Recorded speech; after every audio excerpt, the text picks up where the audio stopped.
The Joe Rogan Experience. Well, I think the casuals got woken up to it in the Dustin Poirier-Conor McGregor fight. Yeah. In that fight where you just see how he's just so compromised. And even fights where you don't think that the guy's compromised, like Adesanya and Pereira. Israel said after the fight, he's like, you fucked my leg up. My leg was you useless. watch it in the replay. Yep. I didn't notice it even because I was upstairs watching it. And then when they started showing the highlights later on, I was like, wow, he like went down from the one check too. So he checked it really weird. Well, he kind of like got tripped kicked over his foot and then went down. So we said, oh, he just stumbled. But it was really because his leg wasn't working well anymore. Already. Yeah. It was the first round. I went and I've watched that fight several times. And apparently so has Alex Pereira made Glover watch it every time he comes over. Apparently he puts it on. Yeah. I watched it again, and it's that first round. That first round, he fucking really chops at it. He's got a very strange style. It's very uniquely Pereira? his. Yeah, the stand-up style. It's very different. Like his hands, he stands like this. He's just freakishly long and big for that weight class. And his power is preposterous. You can you ever see some of those guys? Like when you look at certain skinny guys, and I'm not calling him. He's not like a. He's lean, but he's lean and tall and lean. Those guys are the guys I worry about because it's those guys that hit freakishly hard. That it's the big muscle guys. You know that guy's going to hit you hard, but it's these sneaky, tall, lean guys. Those Tommy Hearns looking dudes. Yeah, and they when they turn into those hooks, his left hook, so much torque and leverage. His fucking left hook is a thing of beauty, man. It really is. I mean, his everything is fucking sick. Scary dude. He's such a scary guy, and the high-level kickboxing experience that he has, like coming over from Glory.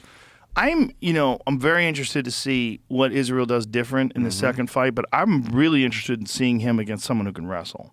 That's what I'm really interested in. I was just going to say, it's kind of working out perfectly for Alex, where you get another shot. Yeah. You get to go and face Israel again. That's the best matchup for you. You got a guy that is probably going to stand with you for as long as the fight lasts. Yeah. When he's really going to get challenged is when he has somebody that's going to say, that Marvin Vettori. I'm going to grapple your ass. I'm going to pressure you up against the fence. And for guys like Vettori, it's got to be like, all right, they want him to stay the champ. Yeah. Because Izzy already had their number, and he's been there. But as long as Pereira's in there, another kickboxer, but with a different style, maybe not as much experience in the grappling department, they're chomping at the bit to get in there. Well, not necessarily chomping at the bit. He's fucking scary.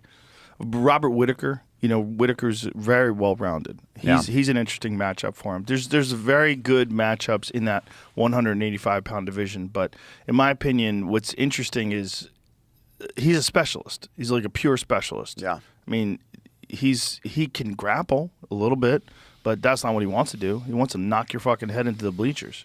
Yeah, and you know it going in. You know that's what he wants to do to you. We just try to. I mean, Izzy was winning that fight, and he still got him out of there. Yep. Well, I couldn't believe it. I remember even saying to people when we were watching it up in the ESPN desk, we're like, man, could you imagine if he pulls it off here in the end? And he fucking did it. Yeah, he did it. Izzy was probably ahead how many rounds do you think he was ahead going into that fifth round? That was the fifth. And I think even that round was that who? I don't remember now. Well, Izzy definitely won the first and almost knocked him out. I think he had probably 2 or 3 rounds. Yeah, it's hard to say. I'd have to go back and try to score it. Which I'm terrible at, man. People are always like, what did you think? I'm like, I'm calling the fight. Yeah, you can't call and score at the same time. They don't get it. When you're scoring a fight, you should shut your mouth. Okay, here we go. So Izzy had 3 rounds on Eric Colin's card. On Sal Diamata's card, he had 3 rounds. And he also had 3 rounds on Mike Bell's.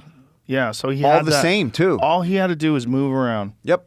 All he had to do is not move get around. caught. Not get caught, and he wins that fight. Wow. I'm very interested in the rematch. Because you got to think, Izzy almost had him out in the first round, man. He almost had him out. If he can avoid getting that leg compromised like he did in the first round of that fight, and so he's got his movement, and he also had some great moments grappling, which surprised a lot of people. Yeah. When he had Pereira's back. And if there's a time that you're going to pull out some grappling, Yeah. it's in that matchup. It's with that dude. And he's been at it longer than Pereira. So it's like that's the time to show. And he did. Yeah. Both guys did. Both guys, I think, scored takedowns at one point or another in that fight. I remember being like, oh, now they're wrestlers in here. You get two guys that know they can knock the crap out of each other, and suddenly everybody knows how to do a little bit of wrestling. Well, just, the mixing it up, just keeping someone guessing, overload their brain. 25 minutes of avoiding that left hook. Whew. Scary proposition. It's everything, man. Everything he hits you with is hard. That's what I'm talking about. Those lean guys like that. You know those shins hurt. Mm-hmm. You know if he lands an elbow on you. Same as Izzy. Mm-hmm. They're similar build, but Alex has more muscle on him. He's quite a bit bigger. I mean, I think Pereira, when he actually weighed into the fight, was above 220. Yeah. When he was inside the octagon for the fight, was above 220. Whereas you got to remember when Izzy fought Jan Blachowicz for the light heavyweight title, he was only 194. Yeah. I mean, Izzy's one of those guys that... He's not cutting that much weight. He's not cutting any weight. And even when he wanted to go up to light heavyweight, he's like, I'm not cutting any weight. I'm going to fight as I fight.